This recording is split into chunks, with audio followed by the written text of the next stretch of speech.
alive. We are here. 20, está me ouvir?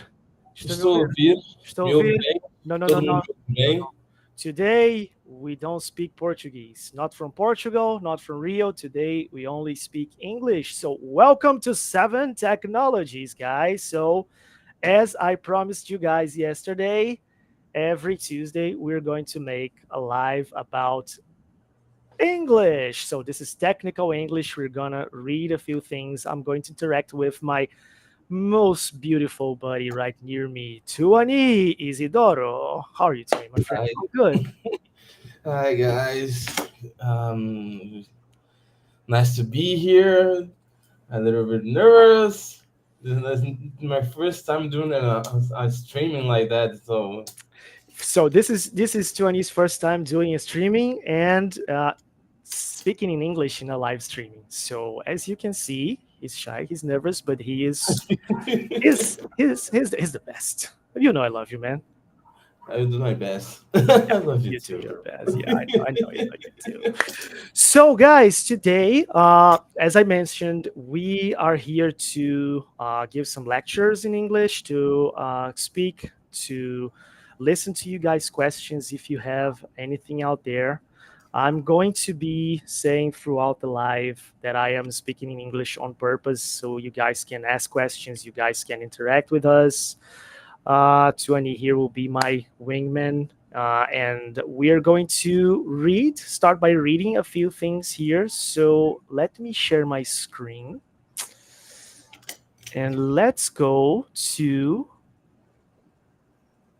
this post that I just found. So we're going to talk a lot about LinkedIn here at 7, right? So I am going to be suggesting also some nice people for you to follow. So I found this guy called Neo Kim, and he's a system designs teacher. And he found a company probably called System Design One. That's what I can read from here.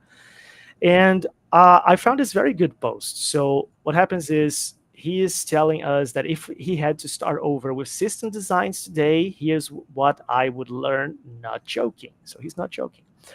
So we have a few topics here. And since the goal of this class is to like speak in English, get some questions, and for you guys to listen to some words, ask about pronunciation, 20, you are in charge of asking me questions, and your first assignment in this live is to choose the first topic. Okay, so I'm going to talk about the topics that we have here right now, and you're going to choose the one that you would like to learn first. Okay. Okay. Okay, so how databases keep passwords securely, how to scale an app to 10 million users on AWS, Redis use cases you must know, protocol buffers versus JSON, actor model.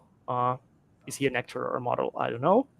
Uh, Consistent hashing, service discovery. I don't know, like actor model and service discovery. I don't know what they are, just for the names. Bloom filters. Wow, I don't know what's that is as well. Microservices lessons from Netflix. I know what that's about. Looks like a nice one. What happens when you type a URL into your browser? Very, very nice one. This is a question from international job interviews, by the way. So if you learn this, you are ahead. So this is a good one. Back of the envelope, no idea. Modular monolith architecture looks interesting. Saga design pattern, and we're not talking about Knights of the Zodiac here.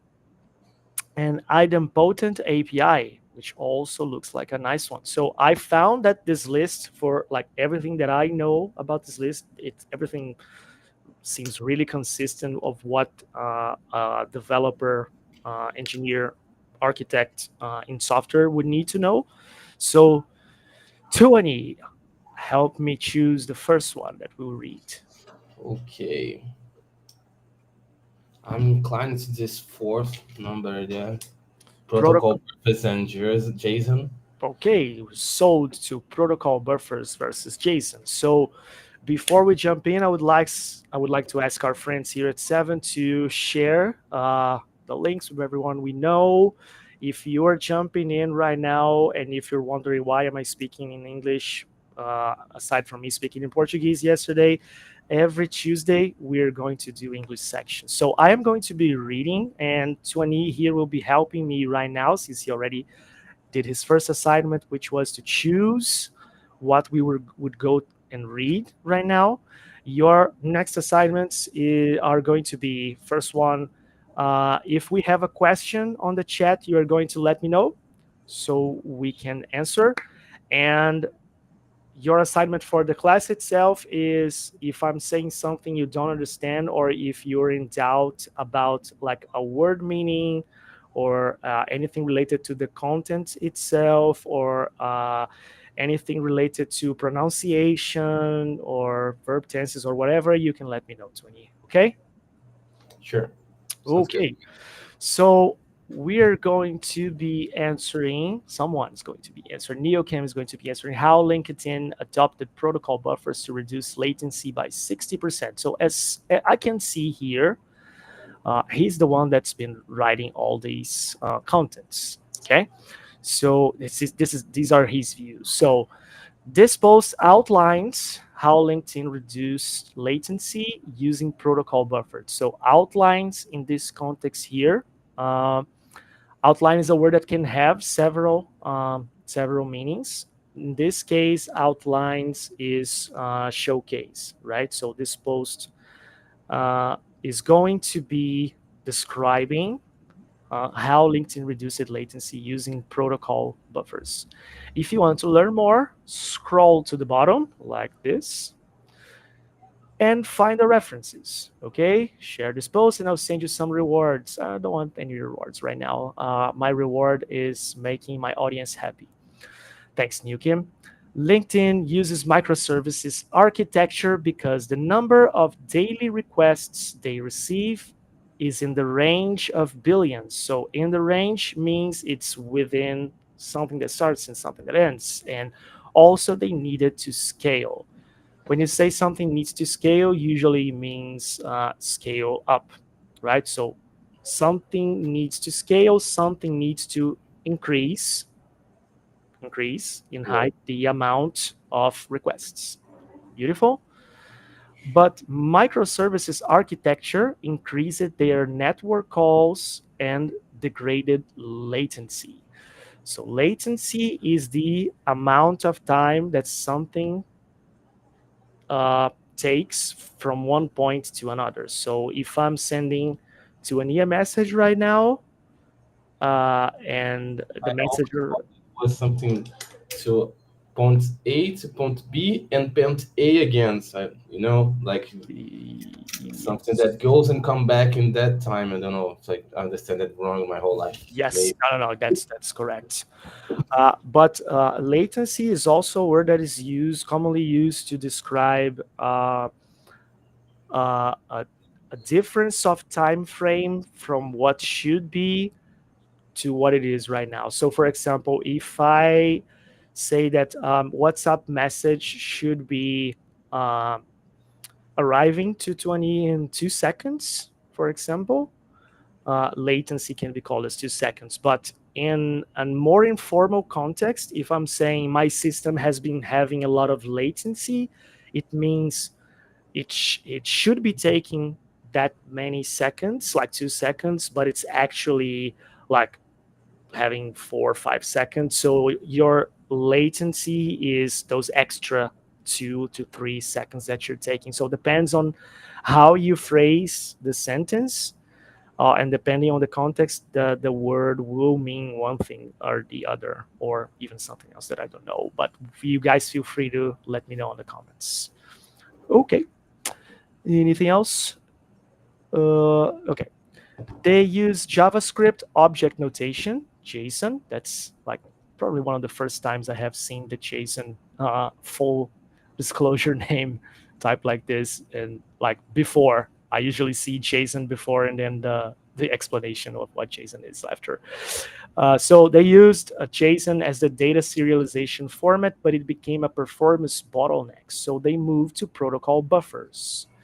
So this post will outline it. This they're probably going to start making us understand what a protocol buffer is. So this post outlines how LinkedIn adopted protocol buffers to reduce latency. I think it's important to understand data serialization and protocol buffers first. Yeah, as I would think.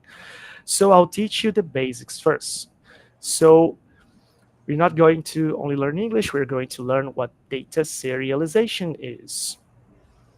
If you already know it, just stick around for the English and ask questions. But if you don't know, imagine a get together. So, get together is a term for a reunion, like a party or something. As Red Hot Chili Peppers used to say, shindig. Do you know that word, 20? Shindig. Never, Can't stop never. addicted to the shindig. Shindig is a small party. Oh. Yeah, boom, right? Yeah. Yeah. So imagine a shindig of people who just speak different languages. They have no choice but to speak in a language that everybody understands. So each person must translate thoughts, and this is a very, very nice word because you have a lot of similar words in English, and you have to be really careful while reading one of these to not say thoughts as tough or whatever. From their native to the common language. So each person must translate thoughts from their native to their common language. Period.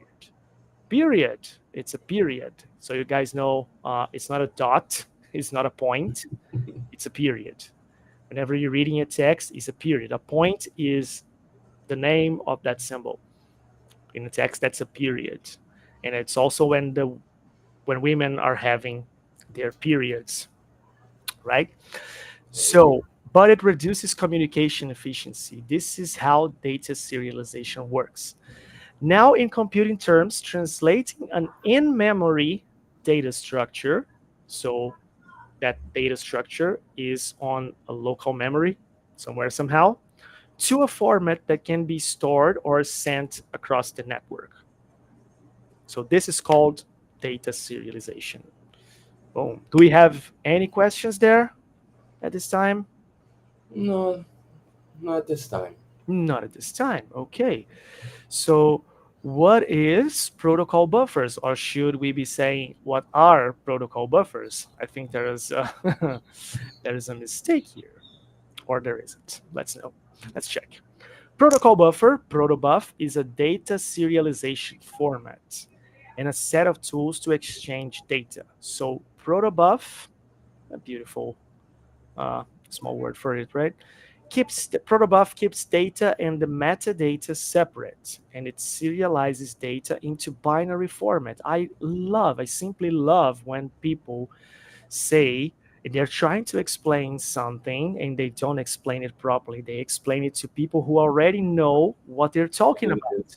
So this is the perfect example of what I don't like about a text. So protobuf keeps data and the metadata separate, as if everyone knows what is data and metadata, and as if everyone knows and serializes data into binary format. No, a person who is coming here to understand this, like half of the people that are going to come here, they're not going to know what is the difference or what is the practical difference between data and the metadata, especially in this situation. But let's move on. We can Google this later if you guys want to know more. So besides protobuf, messages are sent. Besides, comma should be here. Protobuf messages are sent across network protocols such as REST or RCP, and supports many programming languages. I think there is something else missing here. Besides, protobuf messages are sent across networks protocols such as REST or RCP and support. So uh, this point, not a point. Come on. So this uh, this period should not be here.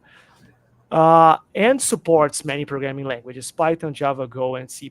So they have a graphic here. Create proto file, generate source file with protobuf compiler, compile source file with project code, serialize and deserialize data. Okay, so for those of you who didn't understand, let's try to Google for this. And let's say protobuf data versus metadata. The good thing about these days is you can just I Google. don't think I know what is data and metadata. Yeah, so you're I going to think be learning. metadata is the structure of the data. Don't know, something like that. Explain. Okay, so I think this time Google left me hanging. So we will be asking ChatGPT, all right? Because I want to have a concise answer for you guys. So in protobuf, understanding the difference between data and metadata is key to managing serialization and effective communication. Okay, so data is the actual information or payload being transferred, such as strings, integers, booleans, or complex nested messages. Okay, so this example usage is the simple JSON. So the data is the actual JSON in protobuf. The metadata is the information about the data, context, structure, or attributes that describe or accompany the main data. Oh, I was not wrong. Yeah, exactly. So, for example, common types of metadata: field tags, numbers assigned to fields, one for name, headers and envelopes in gRPC or other protobuf based systems. Metadata might contain authentication tokens or timestamps, schema definitions. So, an example would be uh, example in protobuf, but example of usage of the metadata: authorization, timestamp, and yeah, whatever. It's information about how to identify data, pretty much. I Let's roll back. Do you have a question? No, so far so Oh, good. so far so good.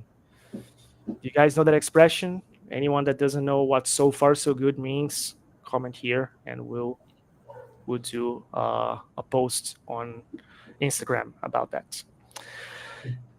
Create. So here's the protobuf workflow. So first we create a proto file, and then inside this proto file we define the payload schema, data fields, and types. We compile the proto file to a language specific definition source files. So we're going to compile the proto file using the protobuf compiler and create language specific source. He said the same thing on the first and on the second sentence. Beautiful. One file for the client to serialize, one file to rule them all and Oh, to serialize data, and order for the server to deserialize data. So yeah, he's very fond of Lord of the Rings. Create an executable package.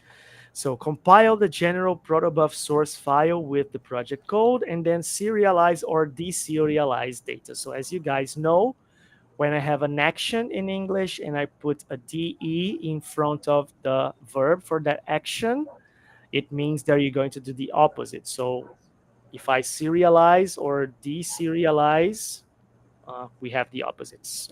We have some exceptions in the language, but that's one of the rules. Okay. sure. So why? Tell me why, 20. Tell me why. Tell me why use protocol Okay. buffers. I thought Jason, would actually sing. yeah, you thought of singing? You wanna I give it thought. a go? You wanna give it a what? No, no. You wanna give us a quick screen, just a quick one? Not today. No, not today. Not today. You're going to prepare yourself for next time. I'm going to be asking you I for. will promise. Okay. So why use protocol buffers? So JSON serialization became a performance bottleneck at LinkedIn. Bottleneck, bottle. So I have a bottle, and in my case here, the bottleneck is very, very small. So let's translate this word. It's a very nice one to translate. So I have a bottle, okay, and the neck is the smallest part. So if I didn't have this neck, if I cut this bottle here, if I turned it over like this, all the water would come down quicker, right? But since Yep. I have a neck in the bottle, it means that the water will come down slower because it has less space to pass through. Pass through.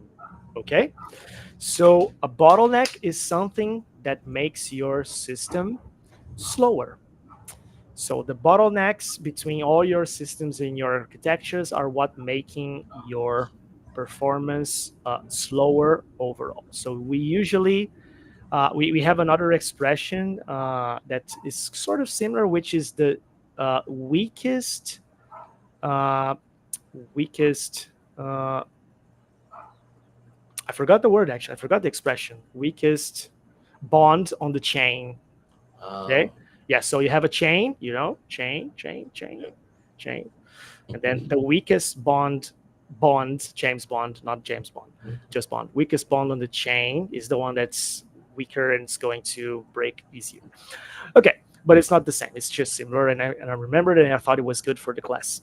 Okay, so performance bottlenecks. So this it means that serialization, the JSON serialization, was the part of the system that was making the system slow. Okay, so because textual format needs extra network bandwidth. Okay, so very, very nice word for you guys to practice and not roll your tongues around bandwidth. Bandwidth. You don't pronounce the D as I pronounced it the first time, just did that too. Let you know how the word's spelled. So bandwidth. With Bandwidth. bandwidth. Yep. So bandwidth is your uh, your uh, uh, your pass through, your amount, the amount of data that can pass through your network. So your bandwidth is when you will hire an internet plan or a mobile plan, and you're going to hire it by the bandwidth. So your bandwidth would be 100 megabytes of download and 50 megabytes of upload. So those are your bandwidths. Okay, your upload and download and upload bandwidths. Okay, and more compute. This guy don't know how to use the word and because and is used after something that has a comma, and he's using it after a period. So JSON serialization became a performance bottleneck at LinkedIn. Because textual format needed an extra network bandwidth and more computing resources to compress data, comma, it resulted in poor latency and throughput. Very, very nice word here. So I am not remembering if we have the same word in Portuguese. So I am going to take a quick look at throughput to see if we have a similar word. But before I'm going to give you a context, throughput is the amount of data that has that can go that went through like in the past or in the present. I think in the present serves the same purpose. So it's is the amount of something. We're talking about data, and because we're talking in the internet context here. Okay, but let me see if the dictionary definition for this word gives us a better understanding. It says rendimento. Internet. That's not. It's actually something similar. So throughput here is the quantity of a service or product a company is able to produce over a certain period. So makes a little bit more sense. Here's probably a question about like how much a company can produce, but since we're talking about internet, we're talking about how much one internet provider can is able to deliver over a certain period. Okay, so over a certain period is certainly the right context here to understand the word throughput. So I would abstract this even more to the quantity of a service or product company.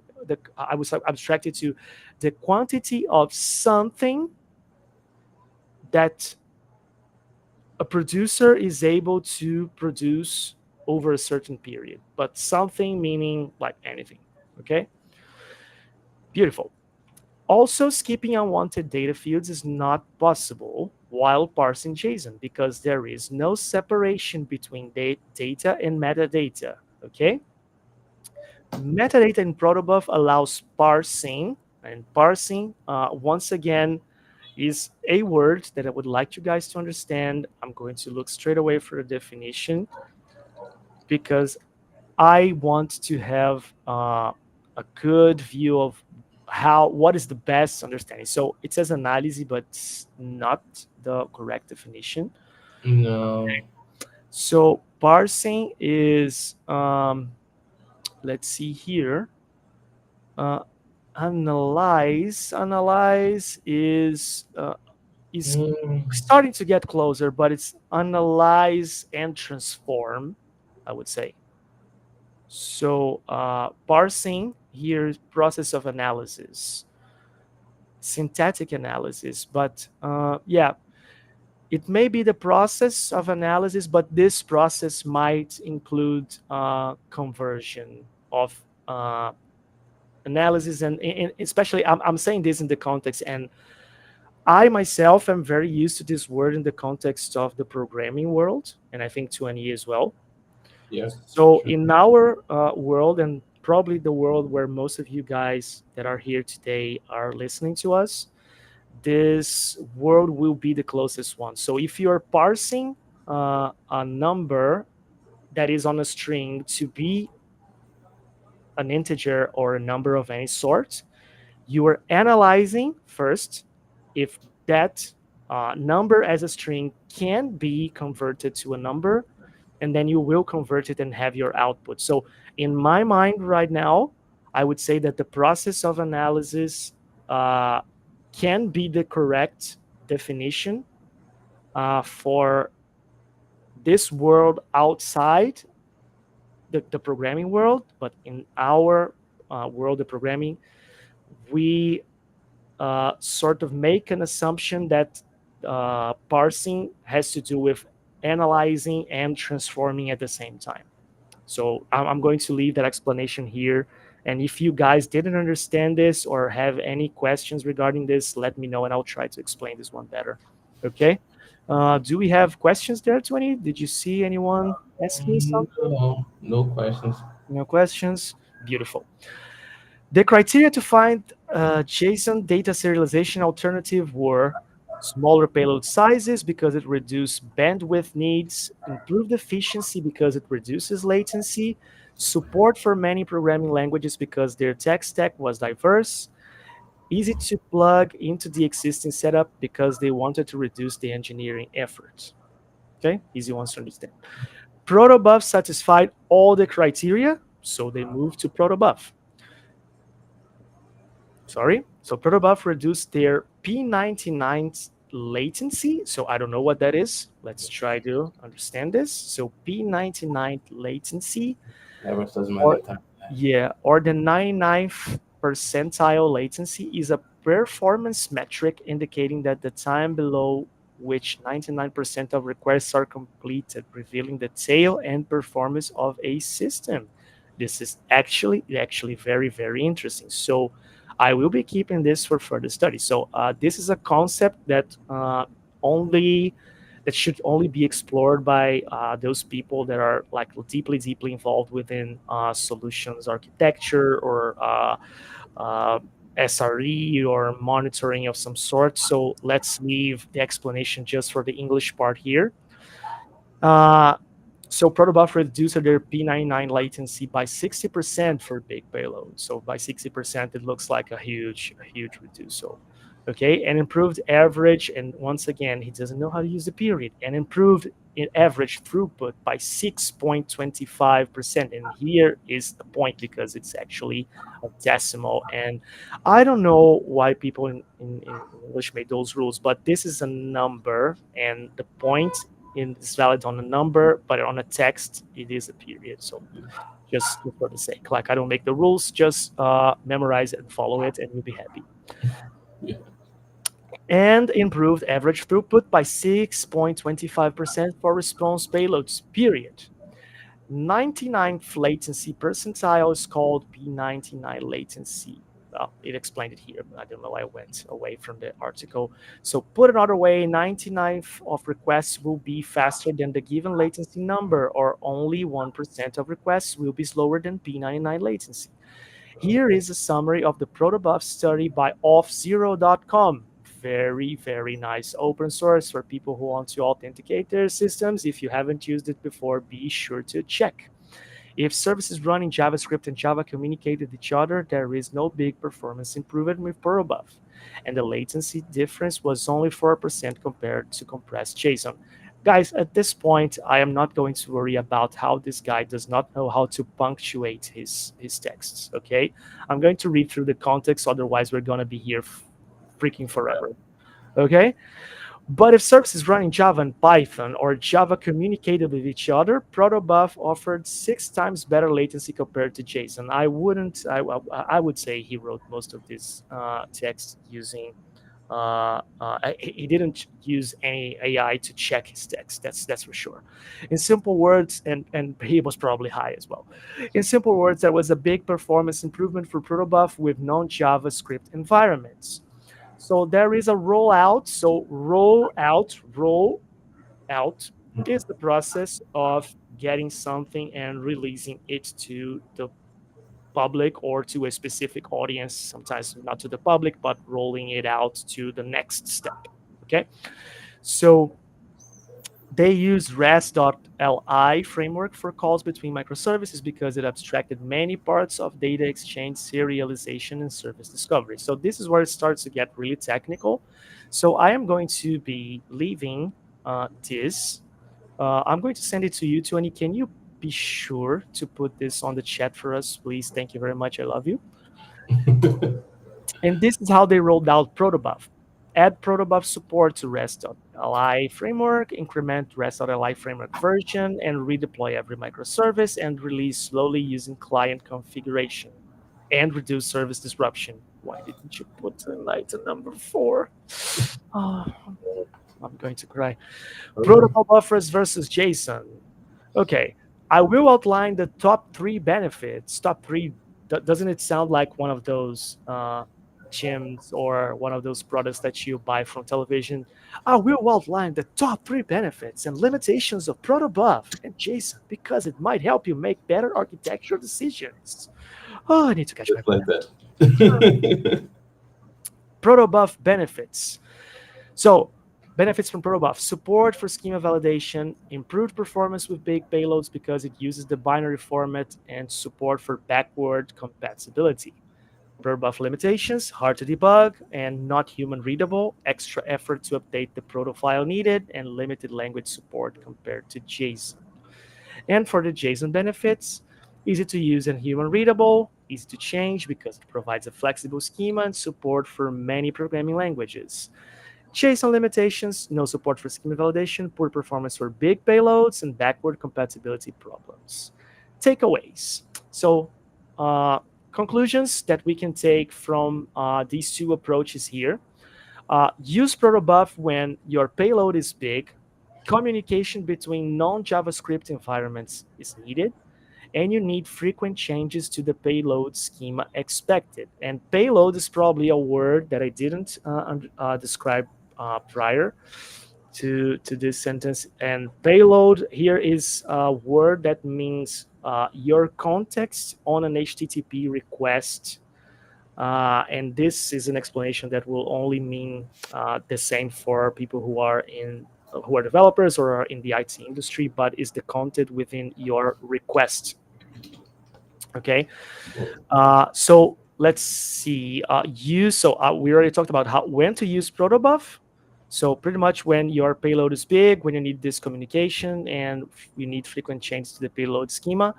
And use JSON when simplicity is needed, which is like 80% of the time. When high performance is not needed, I wouldn't agree to this specifically, depending on how much you can have very high payloads and still have a good performance if you work out your layers in a system using JSON still.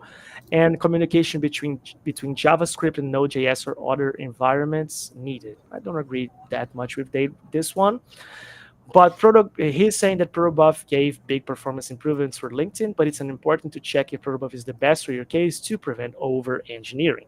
And well, we are done with this article, and we are going to talk about we're starting to get towards the end, so I'm going to talk to you guys about API, since we are talking about JSON and protocol buffers and anything else. We are just releasing our first product on the market. Okay, so our Yeah. yeah, so our product is 7 APIs. So if you want to check, the link will be here. 20B, please put it on the chat as well, so everyone can see. So our product is 7 APIs. So you are able to come here, map your database, and create a full API for you in less than 15 minutes. And I'm being generous here. Our latest benchmark for our product is that our average is 6 minutes and 47 seconds. So in 6 minutes and 47 seconds average, you can have your own API deployed on AWS with all the operations needed to manage your entire database. So we are working with relational databases to start with. So if you have, let me talk about a couple scenarios here. If you have a database, a relational database in place where you need to manage the database for multiple microservices, or you need to expose it via an API manager, you can straight away connect your database inside 7 APIs, and you can map your database and deploy a full CRUD API in minutes. You will be able to you will be able to redistribute, that's a funny word, redistribute all your endpoints, and for each table on your database, you have 7 different endpoints with several configurations, full control of your database.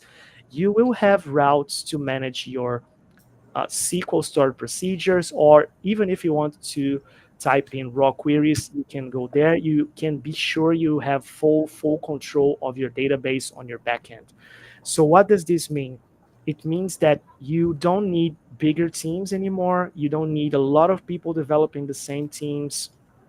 Here you can come to the website, you can check our demo, you can book a demo straight away with us. And this product is the sum of a few cases that we have done over the past few years that were very, very, very successful. Okay, so you guys can be sure you will enjoy this product very much. You will pay a low fee, and you will have your entire API to use on a pay-as-you-go model. Okay, so you will only pay for the requests that you made. Okay, you have the infrastructure fixed cost, and you will only pay for the requests that you made. Okay, the first thing about this product that we want to release to the public, and that we talked about it yesterday, we are going to be releasing a few demos for digital influencers or for potential customers that we see fit. So we are very happy to announce that you can get in touch with us, and then you can talk to us about our product or any consultancy regarding AWS or any cloud native applications, software development, mobile app development, web apps, SaaS, PaaS, and like whatever, you name it. We can build digital products faster than anyone out there. We can promise you that. We have this product, and this product is going to be embedded within our consultancies or not, given your demand. And if you don't have your database yet, you can consult with us, and we'll also create the database for you. Okay, so keep that in mind. We're going to be releasing to the public. We're going to release demos for people interested in demoing our product and creating videos. And the people who are going to invest time and effort in these demos and in these videos, they will get a huge bonus to use our websites if they're willing to. So be sure to pass this message along, and be sure to call people to see our product or just talk to us and interact with us. We're going to also post here, 20. Can you please post the link to our community? So we have our community for, Sure. yeah, we have our community, and we're going to be posting a lot of things there. We're going to be posting materials for English. We're going to talk about APIs. We're going to talk about AWS a lot and Terraform and Java and JavaScript, .NET, whatever language, programming language that you can think of. We're going to be talking about that a lot. We're going to be releasing some uh, jobs. So on Thursday, we're going to be here live, and we're going to do free career consultancies as well, on demand. And I expect you guys to be here. I really, really appreciate you guys being here. I know we didn't have questions today, but don't worry. Like, if you guys have questions, if you guys want me to make the next live on next Tuesday in English about a specific topic, or if you guys have questions that I can answer live to you next week or on the comments, please feel free to reach out. If Tuani does not have anything else he wants to add, we are going to drop because we have a meeting right now. Do you have, Tuani, anything else? I don't think so. No? All good? Not this time. Yeah, beautiful. So, guys, thanks a lot for being here. We love to be here live with you guys. It was a quick one today just to give us an introduction on our English classes. Please be sure to check the links below. And please feel free to send us an inquiry or a comment, or please feel free to reach out personally to us. We'd love to hear from you. Seven Technologies, thanks a lot. See you until tomorrow. See ya. See ya.